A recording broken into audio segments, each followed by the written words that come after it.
हरिओम हरे कृष्ण। यदि आप विद्यार्थी हैं और अच्छे से पढ़ाई लिखाई करना चाहते हैं तो चाहे जितने भी बुद्धिमान आप हैं, लेकिन यदि अंदर से एकाग्र नहीं है, प्रसन्न नहीं है, मन विचलित है, तो अच्छे से पढ़ाई नहीं हो सकती है। और ऐसा ही आध्यात्म के विषय में भी है।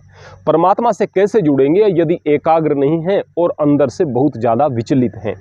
तो आदमी विचलित क्यों रहता है? बहुत सारी समस्याएं हैं, दैनिक समस्याएं हैं, आवश्यकताएं हैं, आर्थिक समस्याएं हैं, जिम्मेदारियां हैं, लेकिन इनमें एक सबसे बड़ा कारण होता है हमारे खराब और कमज़ोर रिश्ते। कई रिश्ते तो ऐसे होते हैं जो बहुत बीमार हो चुके, लाइलाज बीमारी उनकी है, उन्हें ठीक नहीं किया जा सकता। जिन रिश्तों को ठीक किया जा सकता है उन्हें ठीक करना चाहिए, लेकिन जिन्हें ठीक किया ही नहीं जा सकता उनकी लाश आप कंधे पर लिए घूम रहे हैं, तो डेफिनेटली आपकी तरक्की में बाधा होगी। यदि आप आध्यात्म के मार्ग पर चल पड़े हैं, आपके जीवन में बहुत सारी जिम्मेदारियां और बहुत सारे रिश्ते ऐसे हैं जिन्हें आप नहीं छोड़ सकते और छोड़ना भी नहीं चाहिए। यदि बहुत कोई आप पर विश्वास कर रहा है, बहुत आपसे प्रेम कर रहा है, बहुत आप पर निर्भर भी है, आप यथासंभव उसकी सहायता करें, उसके काम आएं, उसकी जरूरतों को समझें, यह आपका कर्तव्य है। लेकिन यदि ऐसा भी नहीं है, फिर भी आप उस रिश्ते को अपने आप से जोड़कर रखना चाहते हैं, तो इतने सारे कमजोर बीमार रिश्तों की भीड़ आपके आसपास हो जाएगी कि आप जिंदगी में कुछ नहीं कर पाओगे। तो एक समझदार आदमी को चाहिए कि यदि उसके आसपास ऐसे रिश्ते हैं जो खराब हैं, बीमार हैं, कमजोर हैं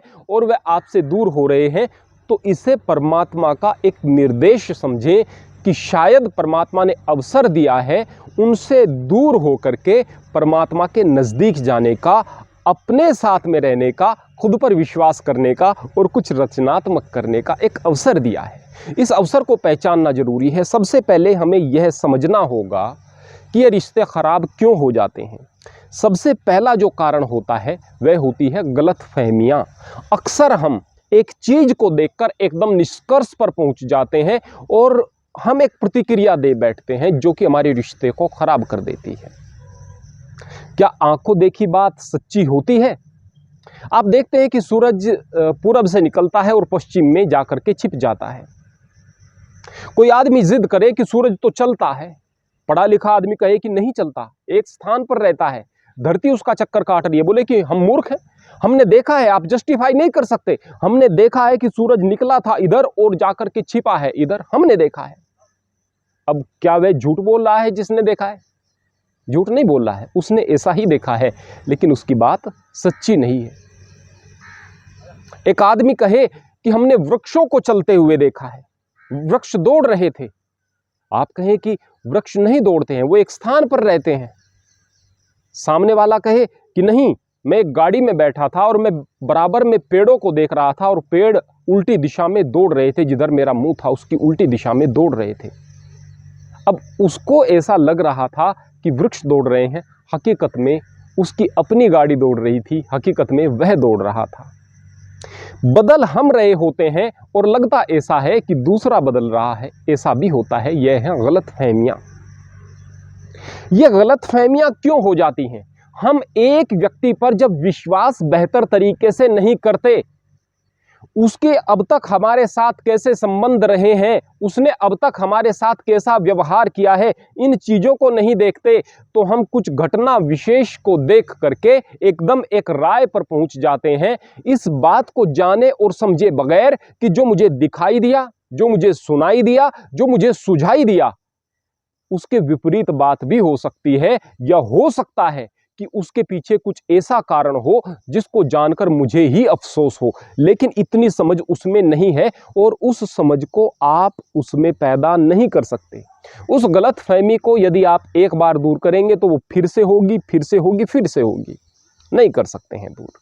तो ऐसे रिश्ते जहां पर इस तरह के गलतफहमियां हो रही हों, जो आपके बारे में गलत मतलब बार बार निकाल रहे हों और आप बार बार उनको ठीक करने का प्रयास कर रहे हों, आपको चाहिए कि इस काम में ऊर्जा लगाने की बजाय मालिक में ध्यान दें, परमात्मा में ध्यान दें, ध्यान लगाएं, उस परम सत्ता से जुड़े। वही आपके काम आने वाला है, वही आपका सच्चा बंधु है, वही आपका सच्चा साथी है और वह रिश्ता आपका सबसे पक्का रिश्ता है। तो उस रिश्ते का क्या करें? आप उस रिश्ते को यथास्थान रहने दें और जिस तरह का व्यवहार वह चाहता है उसी तरह का व्यवहार उसके साथ करना शुरू कर दें, उसकी बातों को न काटें भाई। दूसरे आदमी होते हैं बात का गलत मतलब निकालने वाले। आपने सामने वाले व्यक्ति को इस इंटेंशन से कि उसका भला होगा कोई बात बताई और उसने उस बात का गलत मतलब निकाल करके आपको गलत समझ लिया, तो डेफिनेटली वह आपसे नफरत करना शुरू कर देगा या वक्ती तौर पर उसके दिमाग में नफरत आएगी।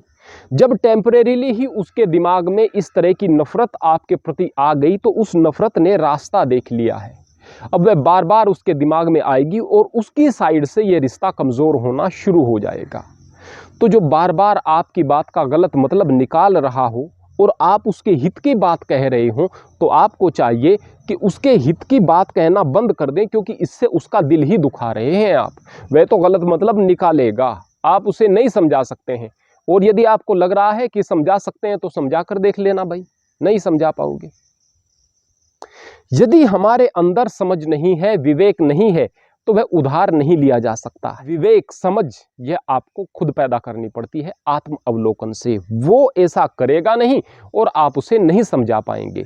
तो जो आपकी बात का गलत मतलब निकालता ही है तो उसके हित की ही सही आप बात कहना बंद कर दो। भले ही आप उससे कितना भी प्यार करते हैं, प्यार कीजिएगा, बिल्कुल कीजिएगा, लेकिन उसको वो बात कहना बिल्कुल बंद कर दो। आप उसका दिल ही दुखा रहे हैं, उससे कोई लाभ नहीं है। फिर आती है एक ऐसी कैटेगरी लोगों की जो आपसे मोहब्बत तो करते हैं लेकिन कानों के कच्चे हैं। आपका उनके साथ अब तक का कैसा व्यवहार है वो इस बात को नहीं देखेंगे। किसी ने बताया कि वह आदमी ऐसा था, आपके बारे में 10 गलत बातें बता दी और उस पर यकीन कर लिया, अपने अनुभव को नहीं देखा कि आपने अब तक उसके साथ में कैसा व्यवहार किया है, आपका चरित्र, आपका स्वभाव कैसा है। निश्चित तौर पर ऐसे लोग कानों के कच्चे लोग होते हैं और ये कानों के कच्चे लोग आपके लिए बहुत हानिकारक होते हैं। ऐसे लोगों से दूर रहना चाहिए, दूर रहना चाहिए। ध्यान रखना, कानों के कच्चे लोगों से दूर रहना चाहिए। और यदि आपकी पहचान में अभी तक वो नहीं आए हैं, लेकिन कभी किसी व्यक्ति ने आपकी बुराई उनके सामने कर दी और वह उनका असली चेहरा आपके सामने आ गया, तो अब आप सावधान हो जाइएगा। उसको चीज़ों को समझाने की कोशिश मत कीजिएगा, उस संबंध को तोड़ दीजिएगा, क्योंकि ये लोग खतरनाक लोग हैं। कान के कच्चे लोगों से आपने संबंध ही नहीं रखना है।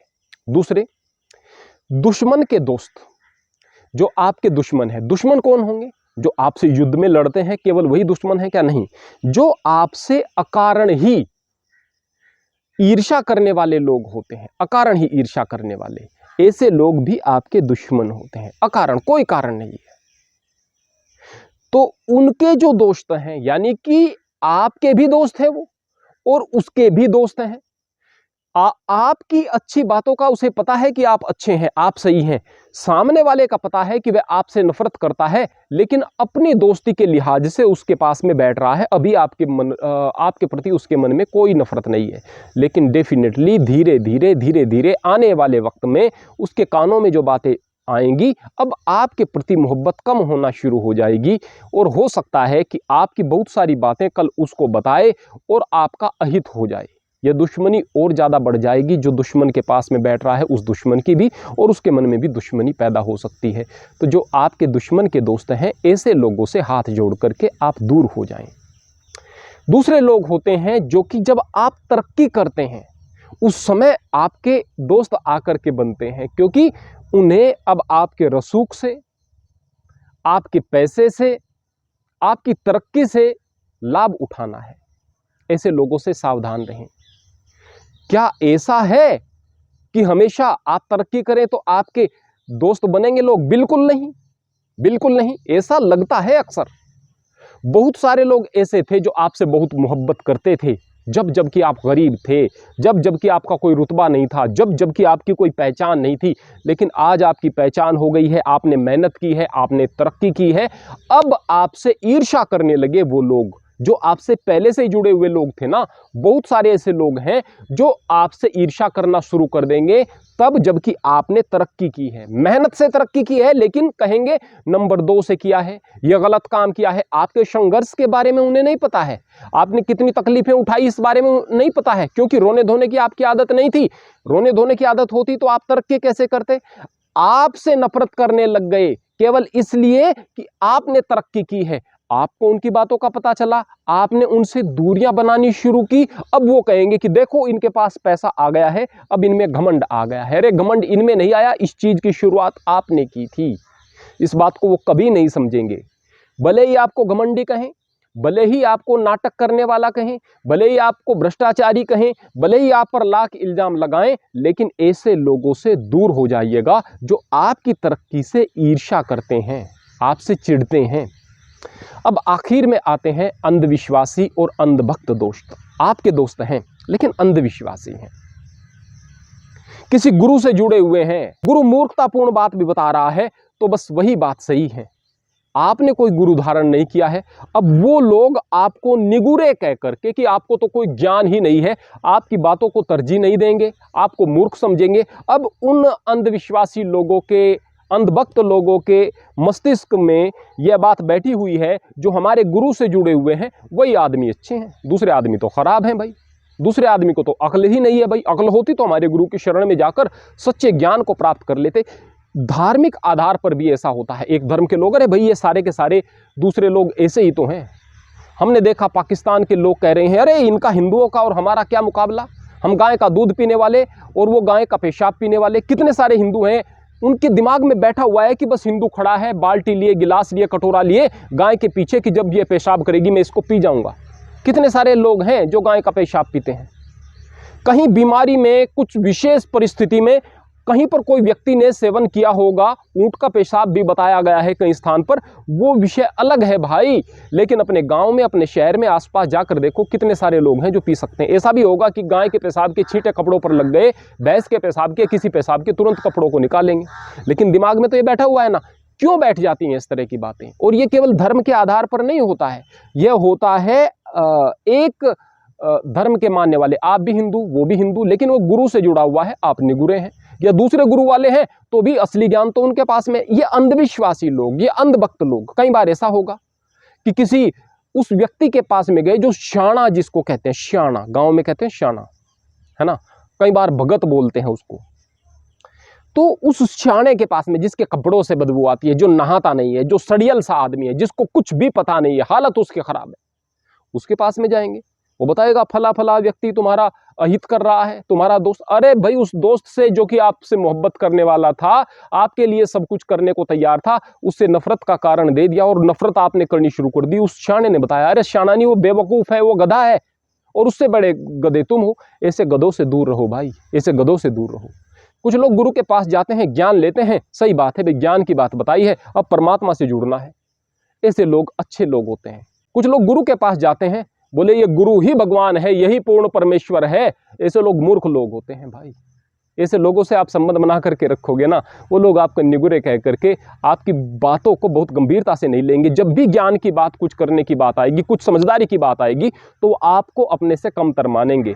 निश्चित रूप से ऐसे लोगों के साथ में आपकी दोस्ती नहीं चलेगी। हाँ, आप भी उसी पाखंड के साथ जुड़े हुए हैं और दूसरा भी उसी पाखंड के साथ में, तो निश्चित रूप से आपकी मित्रता चल सकती है। अब आप में लाख कमियां भी हैं, सामने वाला आपको बेहतर ही समझेगा।